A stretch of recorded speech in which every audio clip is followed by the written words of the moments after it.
ये देखो यहाँ तक मार्केट आ गई है, ठीक है, थोड़ा सा नीचे तक आई है, कोई बात नहीं, and we have a move इस एरिया तक आ चुकी है like this. Okay okay perfect. Now we have a break of structure, बड़ी सी कैंडल बननी चाहिए यहाँ पर, एंड वी हैव ए बड़ी सी कैंडल। परफेक्ट। ओके गाइस, मेरे पास तो है नहीं, हम तो ऐसे ठीक है।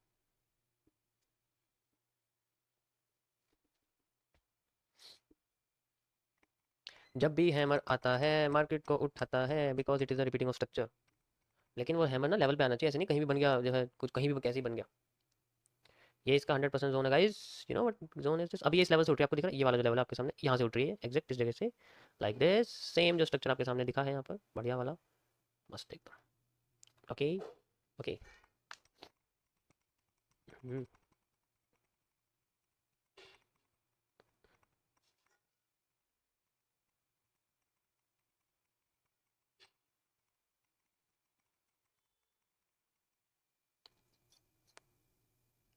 इन्वेस्टमेंट के बारे में कुछ शब्द बोलना चाहोगे? Investment, thank you bro for super chat Shivam. Investment, very very good topic with a real answer.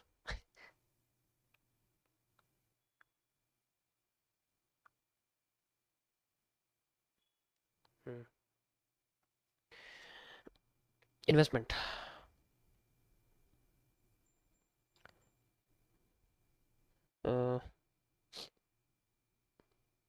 देखो पहले तो समझो इन्वेस्टमेंट होती क्या है। जो इन्वेस्टमेंट होती है ना, उसमें थोड़ा फर्क होता है, वो अलग चीज़ होती है। देखो इन्वेस्टमेंट के अंदर ट्रेडिंग नहीं आती, पहली बात तो ये समझो। अगर आपसे कोई कह रहा है ना कि इन्वेस्टमेंट का मतलब ये है कि हमने कोई ट्रेड चली हुई है या कोई पोजीशन ली हुई है जिसको 1 साल से ज़्यादा हमने होल्ड करा हुआ है, तो वो इन्वेस्टमेंट हो जाएगी। अबे भाई वो ट्रेड है, वो इन्वेस्टमेंट कब से बन गई? इन्वेस्टमेंट कब से बन गई? अपने आप इन्वेस्टमेंट बन गई वो।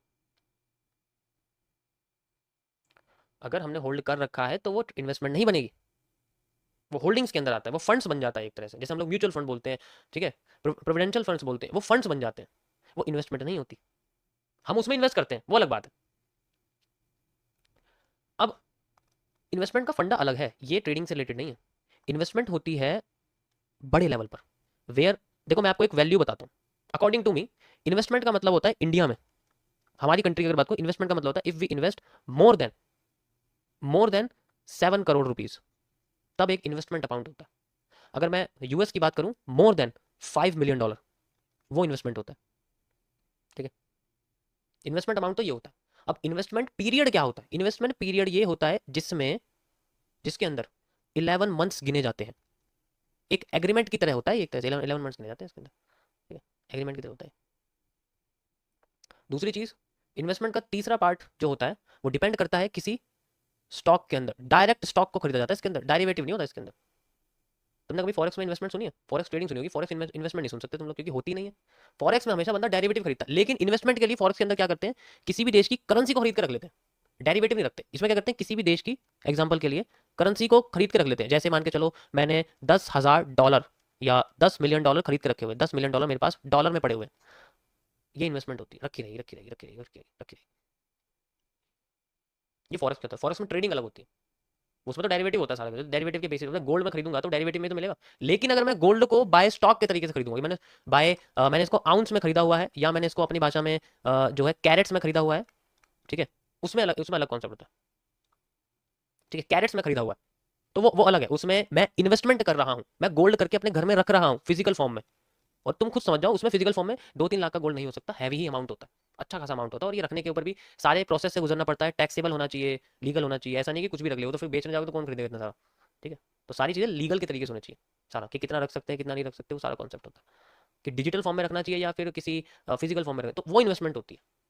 इसमें किसी ब्रोकर की जरूरत नहीं होती है, अगर मैं इनके बेसिस बात, किसी ब्रोकर की जरूरत नहीं है इसके अंदर, कि तुम्हें ब्रोकर के अंदर ये चीजें रखनी है, तुम अपने पास रखते हो। तो डेरिवेटिव में और इन्वेस्टमेंट में फर्क ये होता है, डेरिवेटिव कभी भी किसी इंसान के पास नहीं आता, वो ब्रोकर के अंदर ही रहता है हमेशा।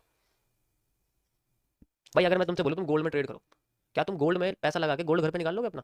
किसी भी फॉरेक्स ब्रोकर में करोगे गोल्ड में, यहाँ तो तुम कर नहीं सकते। सर तुमने गोल्ड में ले लिया, उनसे कहते मुझे गोल्ड दे दो, घर पे ईमेल कर दो कि मुझे गोल्ड दे दो, कहेंगे भाई तुमने डेरिवेटिव खरीद रखा है, तुम्हें गोल्ड नहीं मिलेगा। गोल्ड लेना तो जाके किसी इंडिया के किसी उस चीज से जाके लो, वहां से मिलेगा। अब यहाँ पर हमारे पास जो एरिया है वो पूरा हमारा है, तो उसे इन्वेस्टमेंट कहते हैं। जैसे एग्जांपल इन्वेस्टमेंट, रियल एस्टेट को इन्वेस्टमेंट क्यों कहते हैं, आप समझ आई तुम्हें? इन्वेस्ट, अगर मैं रियल एस्टेट का कुछ कर रहा हूँ, मैं कोई चीज खरीद रहा हूँ, ठीक है, अगर मैं रियल एस्टेट, मान लो इन्वेस्टमेंट का चौथा पार्ट क्या आता है स्टॉक्स के बाद, रियल एस्टेट क्यों बोलते हैं भाई? अगर मैं कोई घर खरीद रहा हूँ, मेरा घर क्या ब्रोकर के पास रहेगा? वो मेरे पास रहेगा, वो मेरे नाम पे रहेगा, वो मेरे ब्रोकर के अंदर किसी स्टॉक की तरह नहीं रहेगा, वो मेरे पास रहेगा। अब दूसरी चीज समझो, मैंने अगर तुम्हें स्टॉक्स बोला है ना, तो स्टॉक्स को, अरे यार, तो मैं स्टॉक्स को फिजिकल फॉर्म में निकाल के अपने पास भी रख सकता हूँ। वो भी भाई मुझे लॉन्ग टर्म में रखना, तो मैं ब्रोकर के पास रखना ही नहीं चाहता, मुझे स्टॉक लेने हैं, और स्टॉक के जो शेयर्स हैं वो मुझे फिजिकल फॉर्म चाहिए। मैं एनएससी बीएससी से बोल सकता हूँ कि मुझे फिजिकल फॉर्म में चाहिए, मुझे फिजिकल फॉर्म में दे देंगे वो, डॉक्यूमेंट की फॉर्म में, वो मेरा है पूरा हिस्सा। तो वो जो पार्ट होता है उसे इन्वेस्टमेंट कहते हैं, जो डेरिवेटिव नहीं होता किसी चीज का, हिस्सेदारी नहीं होती, पूरा हक नहीं होता उस बंदे को, किसी ब्रोकर को पूरा हक ना होना, और वो पूरी की पूरे एसेट हमारे पास होना, उससे हम लोग इन्वेस्टमेंट कहते हैं। और इसका ना टाइम से कोई लेना देना नहीं है कि एक साल तक मैंने अगर रियल एस्टेट खरीदी और एक महीने बाद मैंने बेच दी, प्रॉफिट तो मुझे उसमें भी हुआ है, तो क्या मैं उसे इन्वेस्टमेंट भी बोलूंगा? कुछ समझो यार, इन्वेस्टमेंट नहीं बोलूंगा, इन्वेस्टमेंट बोलूंगा उसको, क्योंकि इन्वेस्टमेंट का और ट्रेडिंग का कोई टाइम से रिलेशन नहीं होता। इनके डेरिवेटिव और रियलिटी से फर्क होता है कि वो पूरा का पूरा मकान मेरे नाम है या उस मकान का हिस्सा मेरे नाम है, जैसे कि दुकानें होती हैं। अब मैं उसका पूरे का दुकान, मैं पूरी रियल एस्टेट, यानी कि मान के चलो एक 12 मंजिल का फ्लैट है, और मेरा वो पूरा फ्लैट है मान के चलो, तो मेरे पास पूरा रियल एस्टेट है, मैंने इन्वेस्ट कर रखा है। लेकिन अगर इस फ्लैट के अंदर मैं इस कमरे के अंदर किराए पे रह के कुछ काम करता हूँ, कमरे के अंदर रह रहा हूँ किसी एक कमरे के अंदर, और मैं इस कमरे के अंदर रेंट भी दे रहा हूँ, और मैं इस रेंट के जरिए कुछ और प्रोडक्टिव काम करते हैं, मुझे प्रॉफिट मिलता है, तो ये मेरी ट्रेडिंग रहेगी, इन्वेस्टमेंट नहीं रहेगी मेरी। मैं ट्रेड कर रहा हूँ यहाँ बैठ के, मैं किसी और की जमीन पे बैठा हूँ, ये मेरे लिए ब्रोकर है एक, मुझे इसको पैसा देना पड़ेगा इस चीज इसमें रहने के लिए। ऐसे जब मैं स्टॉक में या फिर किसी भी चीज की डेरिवेटिव खरीदता हूँ, ऑप्शन खरीदता हूँ, किसी भी फॉरेक्स ब्रोकर में ट्रेड करता हूँ, एक्स से यूएसडी गोल्ड वगैरह में ट्रेड करता हूँ, तो मुझे उसका कमीशन देना पड़ता है, क्योंकि मेरा पैसा इनके पास रखा हुआ है। मेरा पैसा किसी फॉरेक्स ब्रोकर के अंदर रखे रहना, या फिर मेरा किसी रियल एस्टेट की बिल्डिंग के अंदर रेंट पे रहना, एक ही होता है, पैसा मुझे दोनों तरह देना पड़ेगा। तो अगर अब हर कोई अफोर्ड नहीं कर पाता ना, इसलिए डेरिवेटिव को खरीदा जाता है। This is called the investment. समझ आया? इसका टाइम से कोई लेना देना नहीं है। टाइम से क्या, कुछ टाइम से लेना देना नहीं है इसका, टाइम से क्या लेना देना भाई? ठीक है। हाँ, अब कह सकते हैं कि स्टॉक अब नहीं आते, मैं कहता हूँ डिजिटल फॉर्म में ही मिल सकते हैं, फिजिकल फॉर्म में ना मिले कोई बात नहीं, डिजिटल फॉर्म में तो अभी मिल सकते हैं, किसने कहा नहीं मिल सकते? ठीक। अब हम एनएसडीएल के पास जाएंगे या सीएसडीएल के पास जाएंगे, उनके पास सारे शेयर्स रहते हैं, नेशनल सिक्योरिटी डिपॉजिटरी लिमिटेड और ये सेंट्रल सिक्योरिटी डिपॉजिटरी लिमिटेड, इन सबके पास रहते हैं। बाकी इसका क्या प्रोसेस है मुझे इसके बारे में इतना कुछ नहीं पता, बस मैं आपको बता रहा हूँ। समझ आया सबको? जैसे समझ आ गया? अभी तुम धुएं में हो, धुएं में। हाँ, सीएसडीएल, सीडीएसएल थोड़ी होता, सीएसडीएल होता, एनएसडीएल सीएसडीएल होता है।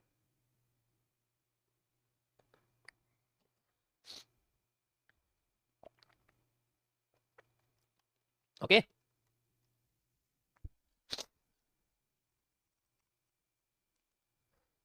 सीडीएसएल होता है। अच्छा अच्छा, ठीक है ठीक है, कोई बात नहीं, सीडीएसएल कोई बात नहीं, सेंट्रल डिपॉजिटरी जो भी होता है, मैं मतलब स्पेलिंग वगैरह गलत हो जाती है, सीएसडीएल मैंने सीएसडीएल सीएसडीएल सुना, एनडीएसएल एनडीएसएल होता है शायद। ठीक है ठीक है।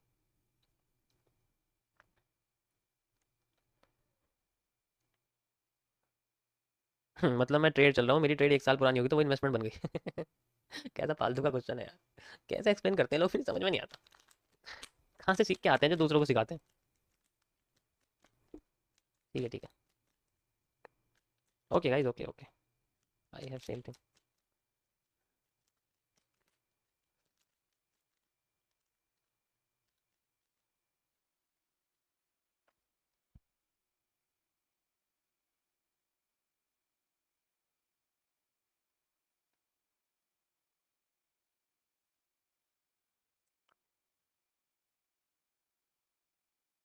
एक एरिया ये भी है, ठीक है, एक एरिया ये भी है मार्केट का। ओके।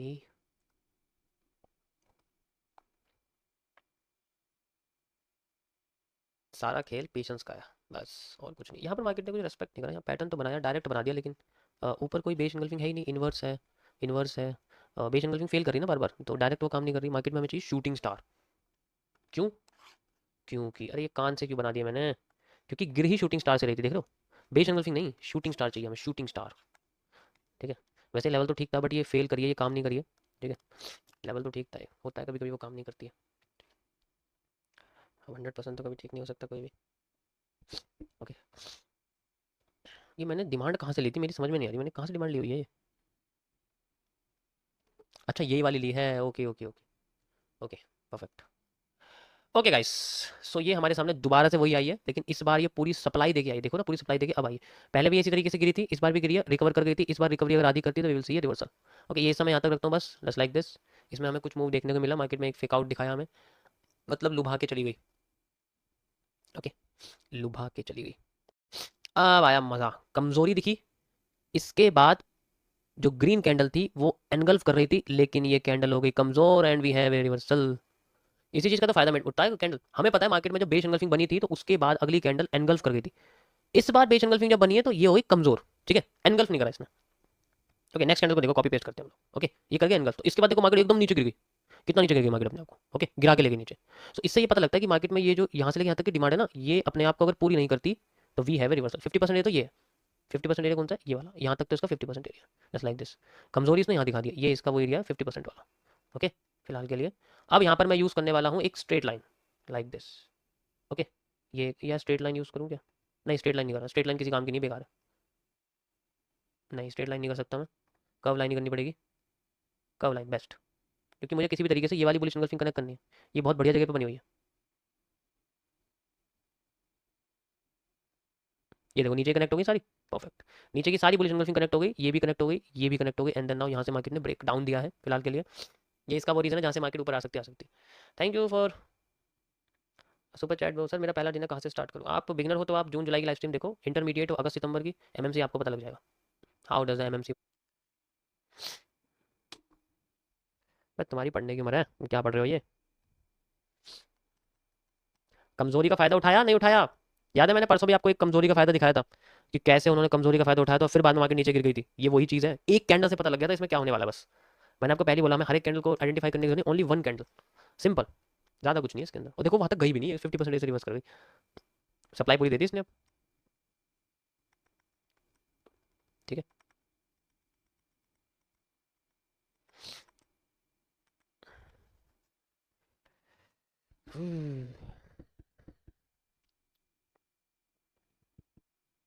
चलो बताओ, आज मैं अपनी तरफ से कहता हूँ, बताओ।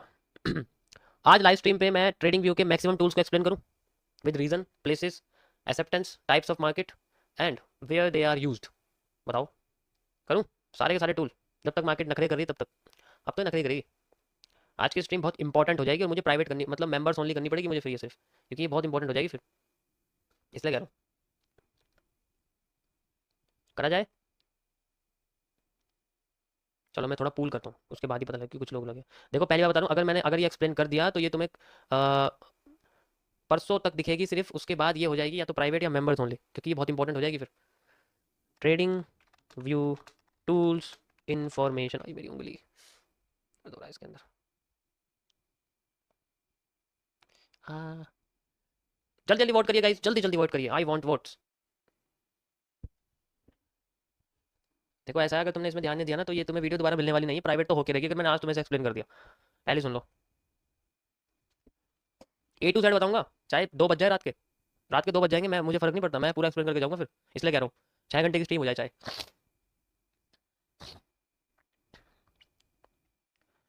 मार्केट का मेजर चेंज ऑफ करेक्टर होने के लिए उसको इसको क्रॉस करना पड़ेगा, या तो इसको या इसको। ये इसका मेजर चेंज ऑफ करेक्टर है, बड़ा वाला, पहले बता देता हूँ, ठीक है। ये इसका बड़ा वाला चेंज ऑफ करेक्टर है, ये इसका माइनर वाला था जिसको अभी इसने कर दिया, इसको कर दिया इसने। अब ये इसका मूव वैलिड है up to this area after the break of structure minor. अगर ये अपना माइनर ब्रेक ऑफ स्ट्रक्चर करती है तब इसका मूव वैलिड है, इसलिए ओके।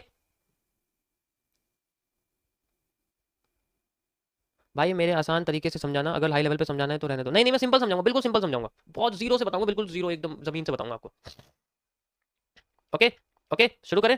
तो ओके, 1000 वोट आ चुके हैं गाइस, 95% जानना चाहते हैं। नो नो तो कह ही रहे, बुराई करते हैं लोग मेरी, मैं जानता हूँ, कोई बात नहीं भाई, आप बुराई कर लो, कोई दिक्कत नहीं है, अब बुराई लेके ही जी लेंगे। हम तो कब से हैं रेडी तैयार, दिखा दे सही विड्रॉ। नहीं नहीं नहीं, यहाँ बताऊंगा ना यार, तुम यहाँ बताऊंगा ना, थोड़ी बताऊंगा। ओके गाइस, स्टार्ट करते हैं। अब कोई भी बीच में कमेंट नहीं करेगा, पहले तो मैं डिले कर दूँ वरना तुम तंग कर दोगे मुझे। डिले कर रहा हूँ मैं नहीं चाहता कोई फालतू फालतू जो है मैसेज करे, ठीक है। स्टार्ट करते हैं, स्टार्टिंग से मैं बता रहा हूँ। वैसे आपको ये वाली जो मैं बता रहा हूँ, ये आपको पहला वाला जो मेरा डिस्क्रिप्शन में जाओगे ना, जो सबसे पहला वाला कोर्स है ना, उसमें आपको चौथे नंबर की वीडियो दिखेगी। आप पहले वाले कोर्स में जाओगे ना, बेसिक से एडवांस कैंडलस्टिक वाले, उसमें आपको वीडियो दिख जाएगी, उसमें मैंने ऑलरेडी बता चुका है, लेकिन कोई बात नहीं, मैं भेदभाव नहीं करता, जो लाइव में समझाता हूँ वही मैं कोर्स में डालता हूँ, ऐसा कुछ नहीं। तो ये चौथे नंबर का लेक्चर है आपके सामने, जस्ट लाइक ये देख सकते हो आप, ठीक है। इसमें आपको दिख जाएगी कौन सा टूल कैसे काम करता है, क्या क्या हम लोग यूज़ करते हैं, जस्ट लाइक आपको ऐसे दिखेगा, हर एक चीज़ आपको मैंने इसमें समझाई हुई है, ठीक है। तो समझ सकते हो आप, बहुत लंबी वीडियो है ये, 44 मिनट की वीडियो है, समझ लो ना। तो एक 1.5 घंटा तो लगना है। अब यहाँ पर मैं यूज सबसे पहले आपको बताऊंगा कर्सर्स के बारे में। सबसे पहले आपके सामने था क्रॉस, ये बस लुकआउट के ऊपर है, ठीक है, लुकआउट के बेस पे बता रहा हूँ मैं आपको। मतलब क्रॉस का मतलब है कि मैं क्रॉस में देखना चाहता हूँ, या फिर मैं डॉट में देखना चाहता हूँ, ठीक है, या फिर मैं एरो में देखना चाहता हूँ। तो अगर आपको मार्केट में मतलब चार्ट के ऊपर लाइंस नहीं देखने से, कि वो ग्रिड लाइंस आती है ना, एक तो ऐसे वाली आती है और एक ऐसे वाली आती है, तो ये दोनों लाइंस अगर नहीं देखें तो आप एरो का यूज कर सकते हो। वैसे सच बताऊँ ये बेस्ट है अगर तुम सिर्फ बिना प्राइस को देख के काम करते हो। मैं इसे यूज करता था पहले, ठीक है। अगर आप मान लो लैपटॉप में हो तो आपके लिए बेस्ट एरो है, आपको प्राइस से कोई मतलब नहीं है, डिस्टर्बेंस होती है। उसके बाद इरेजर है, ये तो आपको आपके टूल्स को हटाने के लिए, से मैंने क्लिक कर दिया वो हट गया वहाँ से, ठीक है। इस तरीके से हम इसको यूज करते हैं। इनके शॉर्टकट्स आप याद कर लोगे तो ज़्यादा बेटर रहेगा, ये है, ठीक है। इरेजर से मैं यहाँ कर दूंगा, ये इसको डिलीट कर देगा, ओके। उसके बाद आपके सामने आता है नेक्स्ट, दैट इज मैजिक। ये कुछ ज़्यादा वो नहीं है दिखाने के लिए आपको कि यहाँ क्या करेगा, ये कुछ वैसी चीज़ दिखाने के लिए बस, और कुछ नहीं है। सिंपल उसी तरीके से काम करते हैं, ये काम करते हैं, बस ये एक कर्सर का स्टाइल चेंज कर देता है, ठीक है। कर्सर का स्टाइल चेंज करते हैं, बाकी सब सेम रहता है, इसमें कुछ ऐसा ऐसा फर्क नहीं। अब बात करते हैं नेक्स्ट, ये तो थे आपके कर्सर्स के बारे में। तो ये बस आपका लुकआउट चेंज करते हैं, इंपॉर्टेंट सबसे इसमें एरो होता है, क्योंकि अगर मैं क्रॉसिंग करूँ तो देखो ये ग्रिड लाइन दिखा देगा, ठीक है। उसके बाद डॉट है, डॉट में भी ग्रिड लाइन दिखाएगा। आपने मेरे को डॉट ही देखा होगा लगाते हैं, मैं डॉट ही लगाता हूँ, और एरो तो डॉट नहीं लगाता, तो मैं फिलहाल के लिए डॉट ही लगाता हूँ, मुझे डॉट पसंद है। उसके बाद आती है नेक्स्ट चीज फॉर लाइंस के लिए। सबसे पहले आती है आपके ट्रेंड लाइन। ट्रेंड लाइन से हम लोग मार्केट में वो एरिया मेजर करते हैं जो स्ट्रेट नहीं होता, कनेक्टिविटी क्रिएट करते हैं। कैसे? अगर मैं ट्रेंड लाइन कनेक्ट कर रहा हूँ तो मैं कैसे कनेक्ट करूंगा? अगर मार्केट ट्रेंडी है, डाउन साइड है, अप साइड है, उस तरीके से। और यहाँ पर मार्केट में कनेक्टिविटी भी किस तरीके से क्रिएट होती है मैं आपको समझाता हूँ। कनेक्टिविटी कैसे क्रिएट होती है? अगर मार्केट में यहाँ मान के चलो बेरिश एंगल्फिंग है, तो अगली बार मार्केट ऐसे आती है, दोबारा यहाँ आती है और फिर से बेरिश एंगल्फिंग बनाती है, जस्ट लाइक दिस। ये रेड कैंडल है, ये रेड कैंडल है, और फिर नीचे आती है, तो फिर दोबारा इस लाइन पे आ सकती है। तो वो जो रेजिस्टेंस होता है, जैसे रेजिस्टेंस की तरह काम करे, तो ये ट्रेंडिंग रेजिस्टेंस की तरह काम करती है, तो हम इसको ऊपर लगाते हैं। इसको हम लोग बोलते हैं ट्रेंड लाइन रेजिस्टेंस, या फिर आप इसको बोल सकते हो एमएमसी की भाषा में ट्रेंडिंग रेजिस्टेंस, ठीक है। मैं बहुत सिंपल लैंग्वेज में समझा रहा हूं आपको, जीरो से बता रहा हूं, जीरो से बता रहा हूं। ट्रेंडिंग रेजिस्टेंस बोल सकते हो या ट्रेंड लाइन रेजिस्टेंस बोल सकते हो, मैं इसको ज्यादातर ट्रेंडिंग बोलता हूं, ठीक है। जैसे कि आपको दिखा सकता हूं इसके लिए, जैसे मैंने इसको क्लिक करा यहाँ से, और यहाँ मैं टेम्पलेट पे जाता हूँ, I will use trending resistance. आपको अगर अपना टेम्पलेट बनाना है तो आपको इस पर क्लिक करना है, और इसमें आपको ऐसे ये जो है ना आपके सामने एक आई बटन आएगा ऐसे करके, और आप इसको ऐसे डिलीट करके या अपने हिसाब से ऐसे ट्रेंडिंग रेजिस्टेंस करके लिख सकते हो। और उसके बाद जब आप इसको लिख दोगे, आपको क्या करना है, सिंपली अपना खुद का लेआउट बनाने के लिए इस पे जाना है, और इस पे ऐसे राइट माउस बटन, जो राइट माउस बटन होता है ना, ये वाला जो होता है, मतलब ये वाला जो होता है, इसको क्लिक करना है। और फिर इसमें टेम्पलेट पे जाके, जैसे आप यहाँ जाओगे ऐसे करके, सॉरी ऐसे जाओगे, टेम्पलेट पे जाके सेव एज कर देना है। सेव एज करोगे, यहाँ आप इसका नाम डाल सकते हो, जैसे मैं ट्रेंडिंग रेजिस्टेंस मेरा ऑलरेडी यहाँ डाला हुआ है, मैं इसको क्लिक कर सकता हूँ, आप डालोगे ये सेव हो जाएगा। और फिर जब भी आप इसको टेम्पलेट पे जाओगे, ओरिजिनल वाले में से सेलेक्ट करके डाल सकते हो, बार बार आपको टाइप करने की जरूरत नहीं पड़ेगी। यहाँ तक समझ आया सबको कि कैसे हम लोग टेम्पलेट सेव करते हैं अपने, और किस तरीके से हम लोग ट्रेंडिंग रेजिस्टेंस को लगाते हैं? ये ट्रेंड लाइन का सबसे पहला तरीका है। उसके बाद आता है आपका दूसरा ट्रेंड लाइन को यूज करने का तरीका, ऐसे करके। अब ये ऊपर की साइड जा रही है, कोई बात नहीं, ऊपर ही जा रही है। अब यहाँ पर हम इसको कैसे कनेक्ट करते हैं? किसी भी बुलिश पैटर्न के साथ कनेक्ट कर देते हैं, या फिर बेरिश पैटर्न के साथ कनेक्ट कर देते हैं। जस्ट लाइक यहाँ पर फिर से एक बेरिश एंगल्फिंग बनी है, मार्केट नीचे आती है, फिर ऊपर जाती है, फिर यहाँ पर मार्केट में बेरिश एंगल्फिंग बनी हुई है, फिर नीचे आती है, फिर ऊपर जाती है, फिर मार्केट में बेरिश एंगल्फिंग बनी है। इस तरीके से हम उन लाइंस के साथ कनेक्ट करते हैं जो मार्केट का पैटर्न उसे गिरा रहा है, उसके साथ सबसे ज्यादा कनेक्टिविटी जो होती है ना, उससे लाइन कनेक्ट करते हैं। और इस बेसिस पे भी हम इसको क्या बोलते हैं? ट्रेंडिंग रेजिस्टेंस बोलते हैं, सेम। अब अगर मैं इसको ऐसे कर दूं, ऐसे कर दूं, और अब मार्केट इसके ऊपर फ्लोट कर रही है, या फिर मार्केट फ्लोट कर रही है, मैं इसको लगा रहा हूं, ठीक है। देखो मैं आपको दिखाता हूं मार्केट में कैसे। जैसे एग्जांपल के तौर पे ये मार्केट अब नीचे है, तो मैं सारी की सारी उन पॉइंट्स के साथ कनेक्ट करूंगा जो सबसे ज्यादा कनेक्ट, जस्ट लाइक दिस, ऐसे करके कनेक्ट करूंगा। आप देख सकते हो ये ये ये ज्यादातर हैमर हैमर और हैमर कनेक्ट हो रहे हैं, मतलब पैटर्न्स होने चाहिए बेसिकली। हर बार बुलिश और बेरिश एंगल्फिंग नहीं होगी, हैमर भी हो सकते हैं, मारू बाजू भी हो सकती है, मतलब जो मैक्सिमम पॉइंट कनेक्ट हो रहे हैं। अब इस केस में हम इसको बोलते हैं trending support, trend line support या ट्रेंडिंग सपोर्ट इसको हम लोग बोलते हैं। नाम नजर आ रहा है सबको? इस तरीके से इसको तभी यूज करते हैं जब मार्केट टेढ़ी गिरती है या सीधी उठती है, वो स्ट्रेट नहीं चलती, तो उसमें स्ट्रेट लाइन हम लोग यूज नहीं कर सकते, ठीक है। अब इस केस में रे जो होती है, इसको हम यूज करते हैं जब मार्केट इन्फिनिट एक ही पॉइंट पे मैक्सिमम एरिया क्रिएट करने की कोशिश करे। जैसे मान के चलो मार्केट आती है, मुझे पता है, आपको बताऊंगा, ये फ्यूचर एनालिसिस के लिए यूज की जाती है। आपको कोई रे लगाता हुआ नहीं दिखेगा, रे का टूल आपको नहीं, क्योंकि ये फ्यूचर मूव को प्रिडिक्ट करने के लिए होती है, फ्यूचर एनालिसिस के लिए की जाती है। ट्रेंड लाइन को हम लोग करंट एनालिसिस के लिए यूज करते हैं, करंट एनालिसिस के लिए यूज करते हैं, लेकिन रे को फ्यूचर एनालिसिस के लिए यूज करते हैं। रे में क्या होता है कि रे में एक पॉइंट होती है और फिर दूसरा पॉइंट कनेक्ट करते हैं, और उसके बाद की लाइन एक्सटेंड हो जाती है इन्फिनिट लाइन तक। बहुत कम लोग यूज करते हैं रे को, बेस्ट है लेकिन रे, सॉरी रे, जस्ट लाइक ऐसे करके आप देखोगे दूसरा पॉइंट, और ये इन्फिनिट होती है, ऊपर तक इन्फिनिट जाएगी, इसका कोई एंड नहीं होता, इन्फिनिट तक जाती है, ठीक है। इसका फायदा क्या होता है, मैं आपको इसका फायदा बताता हूँ। एग्जाम्पल के लिए जैसे देखो मैं आपको एक फायदा दिखाता हूँ कैसे होता है। जैसे ये देखो, मैं यहाँ पर एक रे कनेक्ट करता हूँ, यहाँ से लेके मान के चलो मैं यहाँ कनेक्ट कर देता हूँ, मैंने यहाँ 1 2 3 4 मैंने कनेक्ट कर दिया पॉइंट। अब मार्केट मेरी ये 200 ईएमए की तरह काम कर रही है, 200 ईएमए की तरह काम करेगी। जब भी ब्रेक करेगी एक पोजीशन देगी, जब भी ब्रेक करेगी एक पोजीशन देगी। अगर सपोर्ट या रेजिस्टेंस लेगी तो रिवर्स करेगी। अब यहाँ पर मार्केट आ चुकी है, आप देखो जब भी ये ब्रेक कर रही है, ये क्या कर रही है, ये अपने आप को रिवर्स नहीं कर रही, ये पोजीशन क्रिएट कर रही है, ब्रेक कर रही है, ऊपर जा रही है, ब्रेक कर रही है, नीचे आ रही है, ब्रेक कर रही है, ऊपर आ रही है। समझ आया कैसे इसको यूज करते हैं? अब ये बेसिकली 200 ईएमए की तरह यूज होती है, बस आप ये समझिए लॉन्ग टर्म के लिए इसको यूज किया जाता है, और उसके बाद जब इससे मार्केट बहुत दूर चली जाती है तब इसको हटा दिया जाता है, फिर नए पॉइंट्स कनेक्ट किए जाते हैं मार्केट से। ओके, ये था रे का फंडामेंटल एनालिसिस। उसके बाद आते हैं आपके पास इन्फो लाइन। इन्फो लाइन का क्या मैटर है मैं आपको बताता हूँ। इसके लिए मुझे आपको दूसरी मार्केट में लेके जाना पड़ेगा, क्योंकि वो मार्केट में टूल्स लगा दी ना मैंने, ड्राइंग लगा दी, इसलिए आप कह सकते हो। इन्फो लाइन का मतलब होता है कि एक ऐसी लाइन जो आपको सारे के सारे चीजें दिखाई, मैंने एंगल्स कर रखा है, अगर आप इसके स्टाइल में जाओगे आपको इसमें सारे के सारे पॉइंट्स दिखेंगे, प्राइस, परसेंट, चेंज, बास, डेट, इस तरीके से आपको सारे दिखेंगे जस्ट लाइक। अब आपको ये एक ऐसी लाइन है जो आपको सारे के सारे लाइंस का कंबाइंड एरिया निकाल के देती है, ठीक है। अब ये एरिया है, इसको हम लोग यूज करते हैं दो तरीके से एनालिसिस में। इसको यूज किया जाता है मार्केट में number of bar find out करने के लिए, number of candle find out करने के लिए, और दूसरा एंगल्स फाइंड आउट करने के लिए। बेसिकली एंगल्स के लिए अलग लाइन दे रखी है, पर वो इतनी अच्छी नहीं है, क्योंकि उसके इसके साथ हमें और भी इन्फॉर्मेशन मिल जाती है। तो हमें अगर एक ही चीज में ज्यादा चीजें मिली तो बेनिफिट तो उसमें होगा ना। अब कोई टूल सिर्फ हमें एक ही चीज दे रहा है तो हम उसको यूज नहीं कर सकते। एग्जाम्पल के लिए जैसे कि मेरे पास एक कैंची है, वो सिर्फ कागज काटती है, मेरे पास एक कैंची है जो कपड़ा काटती है। वो अलग बात है कि जब मैं ऐसी कैंची ले लेता हूं तो मैं पिट जाता हूं, क्योंकि वो कैंची मशीन की होती है, मम्मी मशीन चलाती है, और मैं लेके चला जाता हूं, उससे कागज काटने लग जाता हूं, लेकिन उससे काटा जाता है सिर्फ कपड़ा, लेकिन कागज भी काट सकते हैं। इसका मतलब है कि वो बड़ी वाली कैंची की तरह काम करती है इन्फो लाइन। तो यहाँ आप देख सकते हो आपके सामने एंगल भी दिख रहे हैं, मूव भी दिख रहे हैं, सब कुछ है, इस तरीके से देखोगे आप, ठीक है। तो उसको यूज करते हैं एंगल्स को फाइंड आउट करने के लिए within a wedge, within a peanut, within a markets bending area. इस तरीके से हम इसको यूज करते हैं मार्केट्स के मूव को आइडेंटिफाई करने के लिए। जैसे यहाँ से लेके यहाँ तक आई मार्केट, तो इसमें 37 बार्स बनेंगे, 24 डिग्री का एंगल है। उसके बाद एंगल कम हो गया, मार्केट नेगेटिव हो रही है, एंड अब मार्केट होगी नेगेटिव, ये देखो 5 डिग्री दिखा आप लोगों को। इस तरीके से -5, इस तरीके से हम लोग एंगल का यूज करते हैं ताकि पता चले मार्केट नेगेटिव हो रही है, पॉजिटिव हो रही है, कितने बार्स उसमें यूज हो रहे हैं, ठीक है। ये ट्रेडिंग के लिए नहीं होता, ये एनालिसिस के लिए होता है। एग्जांपल के रूप में आपको दिखाता हूं, जैसे ये देखो, just like high high high, ये रहा हाई, ठीक है। हाई के बाद फिर हाई देखो 42 degree positive, positive 80 degree, positive 5 degree, and now market में देखो अभी हो गया negative degree, and negative and negative and negative, and then 90 degree, और उसके बाद फिर मार्केट पॉजिटिव होनी शुरू होती है। इस तरीके से हम इसका एंगल को यूज करते हैं। अब यहाँ पर इसको तुम्हें इतने सारे कॉन्सेप्ट इसको सारे लगाने की जरूरत नहीं, क्योंकि बेसिकली एंगल ही बेस्ट है। इन्फो लाइन को एंगल के लिए यूज किया जाता है, बेस्ट मैं आपको बता, इसलिए इसके सारे स्टाइल को हटा के सिर्फ और सिर्फ इसके एंगल को हम लोग यूज करते हैं, बाकी इसको और कुछ यूज नहीं करते। बेस्ट तरीका इसका होता है। ओके, ये नेक्स्ट लाइन आती है आपके सामने एक्सटेंडेड लाइन। ये आपके रे की तरह होती है, लेकिन इसके अंदर दोनों साइड से ये इन्फिनिट मूव दिखाती है, जस्ट लाइक ऐसे करके दोनों साइड का इन्फिनिट मूव दिखाती है। ये लाइन बेसिकली मार्केट के प्रीवियस स्ट्रक्चर को फॉरवर्ड स्ट्रक्चर से मैच करने के लिए यूज की जाती है। This line used in the stock market, specially stock market के लिए यूज किया जाता है कि हिस्टोरिकल प्राइस मूवमेंट को कंपेयर किया जा सके और उसके बेसिस पे फ्यूचर प्राइस मूवमेंट को यूज किया जा सके। एग्जांपल के लिए मैं आपको टाटा स्टील पे लेके चलता हूं, 1 डे के टाइम फ्रेम पर मैं आपको लेके चलता हूं, और यहां मैं आपको लगा के दिखाता हूं जस्ट लाइक दिस। अब मैं यहां पर आपको इन्फो जो है एक्सटेंडेड लाइन लगा के दिखाता हूं, जस्ट लाइक आप देखोगे ये ओके, ये देखो आप, यहां से मैं ये लाइन इस तरीके से लगाता हूं जस्ट लाइक दिस, और इसी जगह पे आप देखो मार्केट हमेशा आती है, क्रॉस करके चली जाती, क्रॉस करके चली जाती, क्रॉस करके इस तरीके से हिस्टोरिकल, बस एक हिस्टोरिकल मूवमेंट को प्रेडिक्ट करने के लिए होता है, बाकी इसका कोई काम नहीं है। जो इसने पहले करा था वही अगला अगला करने की कोशिश करती है। वैसे ही बिल्कुल एक्सटेंडेड लाइन जो रे की तरह होती है, देखना तो फॉरवर्ड ही है ना, देखना तो फॉरवर्ड ही है, पहले का थोड़ी देखना। इसका कोई यूज नहीं है, कहने का मतलब ये हमारे मतलब की कोई चीज नहीं। शांत हो जाओ, तुम लोग क्या बात कर रहे हो, तुम मेरी बात क्यों नहीं सुन रहे हो, चुप हो जाओ। I work on a lot way principle, तो करो ना, यहाँ पर मेरे पास क्यों आ रहे हो, खुद करो, तुम्हें अच्छा लग रहा है।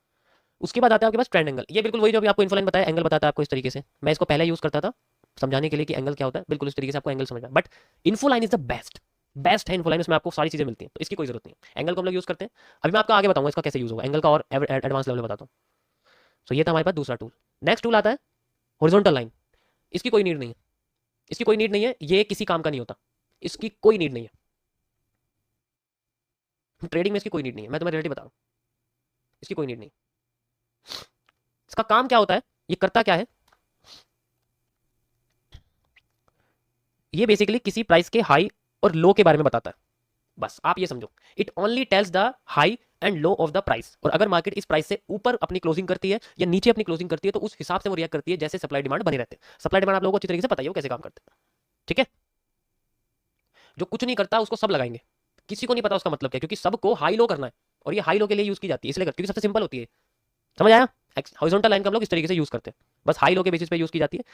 जैसे यहाँ पर आपके सामने एक कैंडल दिख रही है, तो इसका हाई लगा लेंगे, इसका लो लगा लेंगे। अब जिस जगह मार्केट चली जाएगी वहां मूव आ जाएगा, इसलिए लो की पोजीशन इससे नीचे से ऊपर रहती है, ऐसे करते हैं। इंडियन मार्केट में यही चलता है, हाई लो 1 डे की कैंडल पे लगा देंगे जो डिफरेंट कलर की होगी, और फिर उसके बेसिस पे ट्रेड लेते हैं। नेक्स्ट हॉरिजॉन्टल रे, ये स्ट्रेट होती है, ये स्ट्रेट होती है बस। इसको हम रे को, जैसे रे है, रे को तो हम लोग ऊपर नीचे घुमा सकते हैं, लेकिन इसको घुमा नहीं सकते। इसको एग्जैक्ट प्राइस से आगे की साइड मूव करिए, इन्फिनिट होती है, जितना चाहे उतना जा सकती है, ठीक है। इसको भी यूज करते हैं, इसको भी यूज करते हैं। It is used in the SMC, smart money concept में इसको change of character, break of structure, उन सब के लिए यूज किया जाता है। पहले इसको यूज किया जाता है, लेकिन उसके बाद फिर ट्रेंड लाइन का यूज करने लगे, क्योंकि ये ज्यादा लंबी हो जाती है ना, फिर मार्केट अगर ज्यादा बन गई तो ये फिर दिक्कत करती है, ठीक है, दिक्कत करती है। तो आप कह सकते हो इससे बेस्ट रे है, क्योंकि रे हमें अपॉर्चुनिटीज देती है मार्केट के टेढ़ा मेढ़ा बनने के लिए। अगर हम शिफ्ट का बटन दबाते हैं तो ये 0 degree, 45 degree, 90 degree, -45 degree, 145 degree, and ये आपके पास 180 डिग्री, इस तरीके से ये शिफ्ट का बटन आप दबाओगे ना ऐसे करके, ये जो शिफ्ट का बटन है आपके सामने वाला, इसको दबाओगे ऐसे करके, तो ये अपने आप को देखो ऐसे ऐसे करके स्ट्रेट करती रहेगी। ओके, समझ आया? तो अगर आपको ट्रेंड लाइन को भी स्ट्रेट लगाना है ना, जैसे आपके पास स्ट्रेट नहीं लग रही, तो शिफ्ट का बटन दबा देना, ऑटोमेटिकली स्ट्रेट हो जाएगी ऐसे करके, ठीक है, ऐसे स्ट्रेट हो जाती है। समझ आया? और ट्रेंड लाइन पे अगर आपको कोई नाम लिखना है, जैसे कि आपने नाम लिख दिया यहाँ पर मैंने चेंज ऑफ कैरेक्टर, और आप चाहते हो इसको सेंटर में लाना है, तो कुछ नहीं करना, सेटिंग्स में जाना है यहाँ पर, और इसको आपको जो है टेक्स्ट में जाना है यहाँ पर मिडल और सेंटर, इस तरीके से आप इसको सेंटर में कर सकते हो, ठीक है। ओके,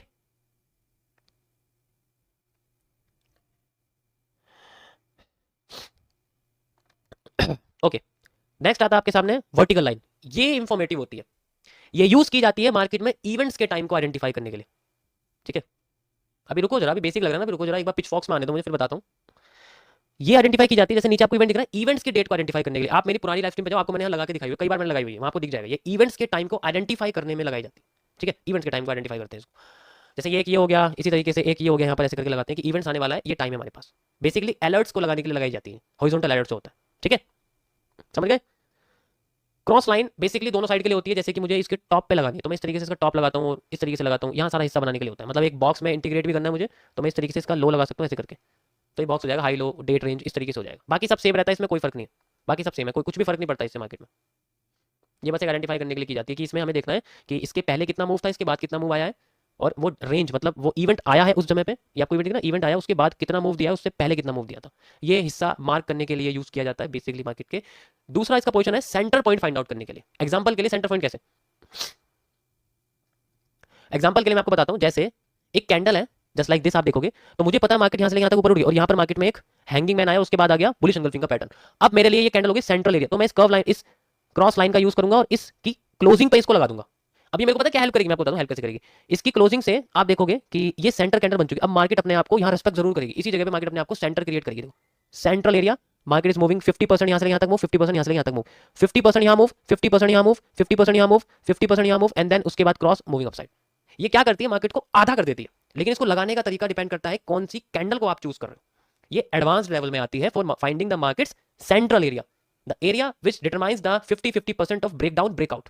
50% मेजर करके देख लो, तुम्हें एग्जैक्ट दिखेगा। ये देखो यहां से यहां तक मूव देखो, ये देखो दिखा, यहां से यहां तक मूव देखो, ये देखो दिखा, उसके बाद बॉडी का देखो, यहां से यहां तक मूव दिखा, ये देखो नीचे दिखा, यहां तक आ गई मार्केट, और अब देखो ऊपर चलेगी। फिर समझ रहे हो ना, इस तरीके से क्रॉस लाइन को यूज किया जाता है। This is one of the best line for identifying the central point of the market. Depend करता है आप उसको कैसे, अभी लाइव में तुम्हें दिखाता हूँ, लाइव में दिखाता हूँ, तो मैं लाइव में दिखाता हूँ। इस मार्केट में तो पक्का बनेगा, ऐसा बन ही नहीं सकता ऐसा होना, ठीक है। ये देखो तीन तीन सेंट्रल कैंडल है। इससे पहले मैं तुम्हें और दिखाता हूँ, ये देखो ये सेंट्रल कैंडल है, ये देखो ये देखो, इसको बनाता हूँ, ये ज्यादा बेटर रहेगा। क्रॉस लाइन, इसकी क्लोजिंग, एंड देखो मार्केट का मूव कैसे तुम्हें देखने को मिल रहा है। सेंट्रल एरिया दिखेगा, और जब मार्केट अपने किसी एक एरिया को क्रॉस कर देगी देन उसका मूव क्रिएट होगा। अगर वो रेंज में रहती है तो वो 50% लाइन से ऊपर और 50% लाइन से नीचे, 50% लाइन से ऊपर 50% लाइन से नीचे रहेगी, ठीक है। इसको आइडेंटिफाई करते हैं मार्केट के 50% एरिया यूज करने के लिए। यानी कि आसान भाषा में बात करूं तो पेंडिंग ऑर्डर लगाते हैं इसके बेसिस पे लोग। डायरेक्ट क्रॉस करेगी ना और 50% मूव देगी तो पेंडिंग ऑर्डर लगाएंगे, रिटेस्टिंग वगैरह थोड़ी होती है इसके अंदर। नेक्स्ट नेक्स्ट है हमारे पास पैरेलल चैनल। पैरेलल चैनल कैसे यूज करते हैं पैरेलल चैनल को। पैरेलल चैनल क्या होता है, बेसिकली आपके दो ट्रेंड लाइन का एक कनेक्टिव मूव होता है।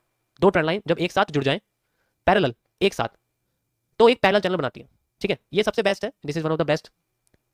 इसको हम यूज कैसे करते हैं, मार्केट में इस तरीके से लगाते हैं। सबसे पहले लाइन जहां तक हाई और सारी की सारी बेरिश कैंडल होती है और नीचे बुलिश कैंडल होती है, जब मार्केट किसी चैनल के अंदर फ्लोट करने लगती है तब इसको हम लोग इस तरीके से लगाते हैं ऐसे करके, ठीक है।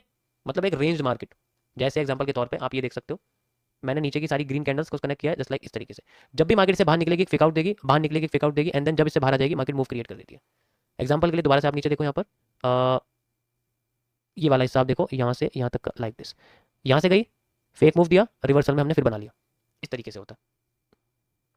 बिल्कुल पाइपलाइन की तरह काम करती है, बिल्कुल सही बोला आपने, पाइपलाइन की तरह काम करती है। अभी लाइव में आपके सामने चल रही है, आप देख सकते हो। मैं चाहूँ इसको ऐसे करके लगा सकता हूँ, जस्ट लाइक ऐसे। एंड देखो अभी इसने क्या करा, ऊपर की साइड फेक मूव दिया जस्ट लाइक दिस। एंड देखो अभी बाहर आ रही है इससे कितना, इतना और इतना, छोटा छोटा मूव देके फिर ऐसे, सिंपल। ठीक है, तो इस तरीके से हम लोग पैरेलल लाइंस को यूज करते हैं। बेसिकली जितना बड़ा करेंगे उतना एक्यूरेट आएगा, एक बात ध्यान रखना, जितना बड़ा करेंगे। और इसको हमें देखो, जो भी आप ट्रेंड लाइन कुछ भी लाइन कर रहे हो ना, ठीक है,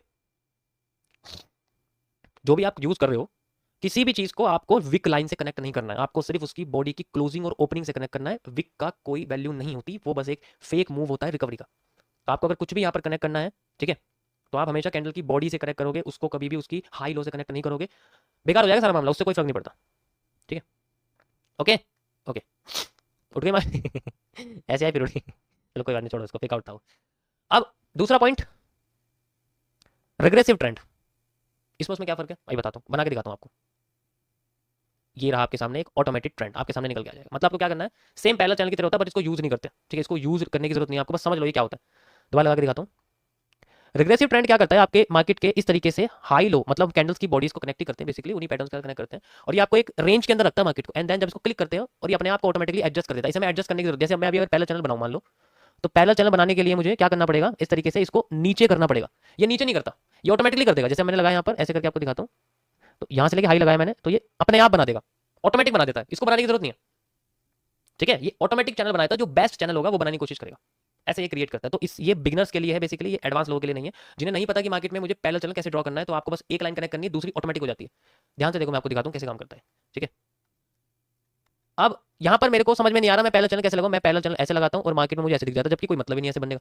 ठीक है, अब मैं ऑटोमेटिक वाला सिस्टम यूज करता हूँ, रिग्रेसिव वाला। हाई सेल होता है, किस तरीके से कनेक्ट करता हूँ, जस्ट लाइक छोड़ो यहाँ छोड़ो, ऐसे करके कनेक्ट करता हूँ मैं, यहाँ से ऐसे कनेक्ट करता हूँ लाइक दिस। और ये मेरे को ऐसे बताता है कि तुम गलत तरीके से लगा रहे हो, असलियत में ऐसे लगेगा। कभी कभी ये भी गलत हो सकता है, कभी कभी ये सही हो सकता है, ऐसा नहीं है, लेकिन ज्यादातर केसेस में ये सही होगा, गलत चीज को फेक होने से बचाएगा। ओके, जस्ट लाइक यहाँ पर आप देखोगे, मैं ऐसे कनेक्ट करता हूँ इसको ऐसे करके, तो मेरे सामने ऐसा चैनल आता है, मैं मैनुअली करता हूँ। लेकिन अगर मैं इसको यूज करता हूँ तो ये मेरे को ऐसे दिखाएगा, ऐसे करके। तो आप गलत लगा रहे हो, ऑटोमेटिकली आपके सामने आ जाएगा। ठीक है, समझ रहे हो। देखो मेरे को ए टू जेड पता है इसके बारे में, जितने टूल्स है सब पता है, इसलिए ध्यान से सुन लो। ये ऑटोमेटिक है, पैरेलल चैनल का ऑटोमेटिक वर्जन है, तुम्हें सुनने को भी नहीं मिलेगा कि ऑटोमेटिक भी बन जाता है। नेक्स्ट, फ्लैट टॉप बॉटम, यानी कि वॉल्यूम एक्सपेंशन। जब मार्केट वॉल्यूम एक्सपेंड करती है अपना, लेकिन बेस से अपने आप को सेम रखती है, एक्सपेंड करती है, एक्सपेंड करती है, एक्सपेंड करती है, लेकिन बेस सेम रहता है, इस कंडीशन में हम लोग टॉप बॉटम का रिग्रेसिव ट्रेंड लगाते हैं। किस तरीके से यूज होता है, कैसे, ये गए यहाँ पर flat top bottom, flat top bottom, इस तरीके से लगाते हैं। ठीक है, ये थोड़ा उल्टा लग गया मेरे हिसाब से, रुक जाओ, ऐसे एंड ऐसे। ठीक है, उल्टा लग गया मेरे साथ उल्टा लग गया, रुको, इसमें लगाता हूँ मैं, इसमें नहीं लगेगा, इसमें लग जाएगा। ठीक है, इसमें लगा के दिखाता हूँ आपको, उल्टा लग गया कहाँ लगेगा, हाँ पिरामिड, जैसे पिरामिड स्ट्रक्चर होते हैं, बिल्कुल बिल्कुल पिरामिड वाले, सही पहचाना तुम, जैसे पिरामिड के स्ट्रक्चर होते हैं ना, बिल्कुल उसी तरीके से लगता है, बिल्कुल सेम। अब मुझे ढूंढने दो, पता तो लगे। जैसे ये देखो यहाँ पर, यार ये ऐसे क्यों कर रहा है, रुक जाओ रुक जाओ, इसमें नहीं लगेगा, रुको रुको, कि ये स्ट्रक्चर ही सही नहीं है, इसमें नहीं लगने वाला, इसमें, इसमें भी नहीं है। स्ट्रक्चर पहचानने तो मुझे, फिर लगाता हूँ बढ़िया सी जगह पे ढूंढ के, तो मान ले हमें चाहिए फ्लैट बॉटम या फ्लैट टॉप चाहिए, फ्लैट बॉटम या फ्लैट टॉप चाहिए ना, वो उसमें काम करेगा। अभी फ्लैट टॉप और फ्लैट बॉटम मिल नहीं रहा है, देखो ध्यान से, है ना, उसमें हमें चाहिए होगा। कहाँ मिलेगा, कहाँ मिलेगा, कहीं तो मिल जा यार, इसमें तो नहीं है, रुको दूसरी मार्केट देखता हूँ, इसमें मिल नहीं रहा, शायद इसमें बना ही नहीं है, ये भी नहीं है। तुम्हें नजर आ रहा है किसी को, बता देना भाई, ढूंढ के तो रहूँगा मैं, जिद्दी बहुत हूँ मैं, ढूंढ के तो रहूँगा, तो लगाऊंगा नहीं ना, शांति नहीं मिलेगी मुझे। कोई बात नहीं, लगाएंगे, ऐसे कैसे छोड़ देंगे। ये रहा, ये रहा। ठीक है, अब देखो दिख रहा है आप लोगों को, इसको हम लोग ऐसे एक्सटेंड कर सकते हैं लाइक दिस, मैंने ऐसे को ऐसे कर दिया जस्ट लाइक दिस, ऐसे कर। ठीक है, ऐसे करके इसको हम लोग ऐसे कर सकते हैं, मतलब वॉल्यूम कॉन्ट्रैक्शन, ऊपर से स्ट्रेट या नीचे से स्ट्रेट। अभी इसमें क्या ऊपर से स्ट्रेट है, अभी इसमें क्या है, ऊपर से स्ट्रेट है, एक लाइन इसका स्ट्रेट रहता है, एक लाइन इसका कॉन्ट्रैक्ट होता रहता है, इस तरीके से। ठीक है, उल्टा देखोगे तो एक्सपेंशन है, अगर मैं इसको ऐसे कर दूंगा तो आपको ये कॉन्ट्रैक्शन दिखेगा इस तरीके, फिर ऐसे हो जाएगा, लेकिन अभी के लिए ये ऐसे है। तो वॉल्यूम कॉन्ट्रैक्शन, वॉल्यूम एक्सपेंशन दोनों, मैंने आपको एक्सपेंशन बताया, कॉन्ट्रैक्शन आप समझ सकते हो। मतलब इसका यूज किया जाता है मार्केट में फ्लैट बॉटम या फ्लैट टॉप वाले ट्राइंगल्स को फाइंड आउट करने के लिए। ठीक है, फ्लैट टॉप या फ्लैट बॉटम वाले ट्राइंगल्स को फाइंड आउट करने के लिए यूज किया जाता है, जो कि बेसिकली वॉल्यूम कॉन्ट्रैक्शन वाले भी हो सकते हैं, वॉल्यूम एक्सपेंशन वाले भी, मतलब छोटे छोटे होते चले जाएंगे वो भी हो सकते हैं, या छोटे से बड़े होते चले जाएंगे वो भी हो सकते हैं, दोनों हो सकते हैं, बस वो स्ट्रेट होने चाहिए। ठीक है, बस वो स्ट्रेट होने चाहिए। नेक्स्ट, डिसजॉइंट चैनल, ये दोनों साइड से जब मार्केट कॉन्ट्रैक्ट स्क्वीज करती है, कॉन्ट्रैक्ट करती है, उसके लिए होता है। जैसे अभी मैंने आपको दिखाया कि किसी एक साइड से कर रही है, दूसरी साइड से फ्लैट है, या तो ऐसे कर रही है या ऐसे कर रही है, तो दोनों में फ्लैट है। अब मैं आपको बता रहा हूं, जब ये दोनों साइड से फ्लैट शुरू करने लग जाए या फिर ऐसे करने लग जाए, दोनों साइड से कॉन्ट्रैक्ट और रिलैक्सेशन करना शुरू कर दे, तब उस कंडीशन में हम लोग कैसे लगाते हैं इसको।